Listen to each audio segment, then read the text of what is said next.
لیکن ماں نہیں ملتی، باپ نہیں ملتا۔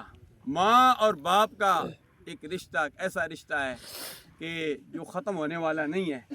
ماں باپ کی جو خدمت کرتا ہے دنیا میں بھی اللہ تبارک و تعالیٰ اس کا اجر دے دیتا ہے، اس کو انعامات سے نواز دے دیتا ہے۔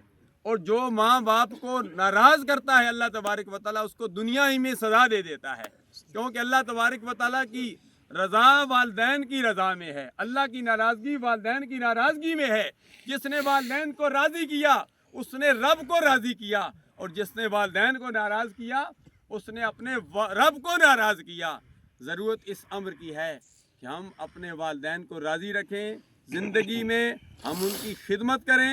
وَقُلْ رَبِّ ارْحَمْهُمَا كَمَا رَبَّيَانِي صَغِيرًا، بالخصوص جب وہ بڑھاپے میں پہنچ جائیں ہم ان کے لیے دعا کریں، یا الہ العالمین تو ان پر رحم کر۔ تثنیہ کثیہ وَقُلْ رَبِّ ارْحَمْهُمَا، یا اللہ ان پر تو رحم کر۔ جس طرح میں چھوٹا تھا بچپن میں میری پرورش کی، میرا خیال کیا۔ ہم نماز پڑھتے ہیں، نمازیں آخری بات کرتا ہوں، ہم نماز پڑھتے ہیں، نماز خود ایک دعا ہے۔ ابھی ہم نماز جنازہ پڑھتے ہیں، نماز جنازہ بھی خود دعا ہے، لیکن یہ اجتماعی دعا ہے۔ اذا صلیتم علی المیت فاخلصوا له الدعاء، سرکار نے فرمایا نماز جنازہ پڑھنے کے بعد بھی خلوص دل کے ساتھ میت کے لیے دعا مانگا کرو۔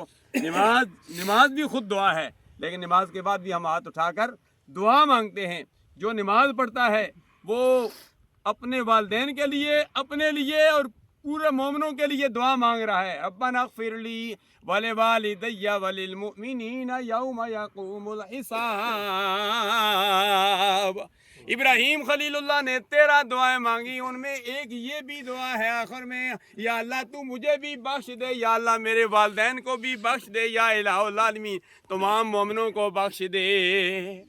آج اس نماز جنازہ میں مجھ ناچیز حقانی سمیت ہر ایک نے اپنا اپنا محاسبہ کرنا ہے، اور ہر ایک نے اپنے ساتھ یہ وعدہ کرنا ہے، یا الہ العالمین آج کے بعد میں 5 وقت کی نماز بھی ادا کروں گا، حقوق اللہ اور حقوق العباد کی پاسداری بھی کروں گا، اور نفرتوں کو ختم کروں گا، محبتیں تقسیم کروں گا۔